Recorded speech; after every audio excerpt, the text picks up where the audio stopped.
জাতীয় নির্বাচনের আজকে ইনশাআল্লাহ থেকে মনোনীত প্রার্থী জনাব জননেতা নাসিরউদ্দিন চৌধুরীর সমর্থনে আয়োজিত আজকের এই বিশাল জনসভার সম্মানিত সভাপতি, আজকের প্রধান অতিথি নাসিরউদ্দিন চৌধুরী সহ আমাদের নেতৃবৃন্দ, আপনারা সবাইকে দেখতেছেন, চিনেন। আমি শুধু একটি কথা বলতে চাই, আপনারা জানেন আজকে এই মহাসমাজ সম্মেলন প্রমাণ করে এদেশের মানুষ, ইনশাআল্লাহর মানুষ জনাব নাসিরউদ্দিন চৌধুরীকে তার অন্তরের মণিকূটে স্থান দিয়েছে। আপনারা জানেন আমাদের প্রতিদ্বন্দ্বী আরেক ভাই স্মার্ট, হিজ ট্যালেন্ট মিস্টার শিশির মনির, উনি বিভিন্ন এই আমাদের দিলাই সামলাতে এসে অনেক লুকোচুরি করেন। গতকালকে একটা জনসভা হয়েছে, উনি সেখানে অনুপস্থিত।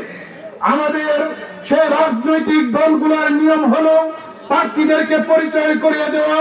জনাব তারেক রহমান বিভিন্ন জায়গায় যান এবং প্রার্থীদেরকে পরিচয় করিয়ে দেন। কালকে দেখলাম আমাদের এমপি ক্যান্ডিডেট উনি অনুপস্থিত, আরো অনেক কিছু অনুপস্থিত।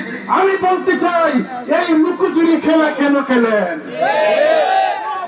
এই থেকে বোঝা যায় ডাল মে কুছ কালা হয়, ডাল মে কুছ। আসলে আমরা লুকোচুরি চাই না।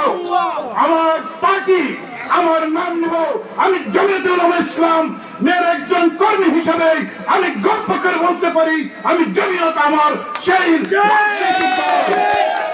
লুকোচুরি দিলে ইনশাআল্লাহ চলে না। এখন আসেন, আমাদের সময় কম, কাজ বেশি। এই সময় কম, কাজ বেশির মধ্যে আমরা বিভিন্ন জায়গা থেকে, আমাদের যারা বিভিন্ন সোর্স থেকে, বিভিন্ন গ্রাম থেকে আমরা এই সংবাদ পাচ্ছি।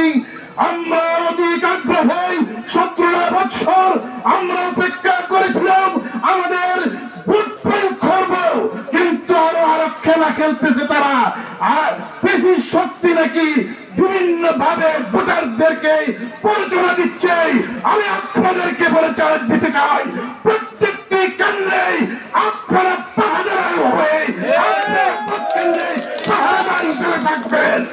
ভোট গণনা না হওয়া পর্যন্ত আপনারা সেন্টার ছাড়বেন না। এটা কি পারবেন না? আপনারা পারবেন তো? শুধু বক্তৃতা শুনলেন আর চলে গেলেন। আমাদের কাজ অনেক বাকি।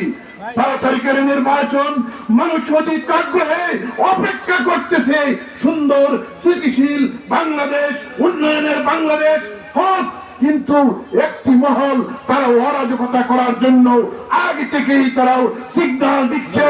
আমরা বলে দিতে চাই, বাংলাদেশের 18 কোটি মানুষ 17 বছর ভোট দিতে পারে নাই।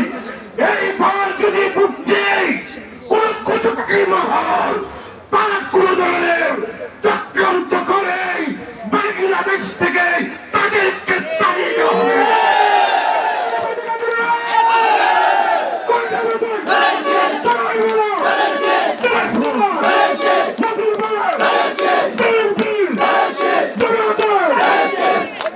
আসুন আমরা সবাই মিলেমিশে, নবীন প্রবীণ মিলেমিশে 12 তারিখ আমরা ভোট দিব, বলেন না?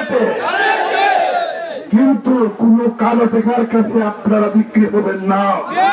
আপনারা ভোট দিবেন। প্রত্যেকটা মানুষকে বলে দিতে চাই, 1000 না 2 লক্ষ 10 লক্ষ করে যদি জনপ্রতি দেওয়া হয়, এটাকে আপনারাও পায়ের নিচে ফেলে দেবেন। দেশের স্বার্থে পয়সা দিয়ে ওকে কিনা যায় না। এর জন্য অনেক আমরা চক্রান্ত হইতেছে ভোট গুলাতে। আমি এখন থেকে আপনাদেরকে আমি যে জায়গায় যাই সে জায়গায় বলি, আপনারা আরামের গুণকে হারাম করে আসুন আমরাও বাংলাদেশের জন্য অন্তত পক্ষে মাত্র 4-5 দিন আমরা একটু কষ্ট স্বীকার করি। এই কষ্ট স্বীকার করে যদি আপনারাও আমাদের জনগণ নাসিরউদ্দিন চৌধুরীকে বিজয়ী করতে পারেন, 5 বছর আপনাদের উন্নয়ন 1929 আপনাদেরকে ইনশাআল্লাহ যার যেখানে উন্নয়নের প্রয়োজন সেখানে উনি করে দেবেন। আল্লাহ যেন সবাইকে এক একজন আমরা যেন ভোট পাহারাদার দিতে পারি। ভোট পাহারাদার যেদিন কেন্দ্রতে, এটা অনেক চক্রান্ত হবে।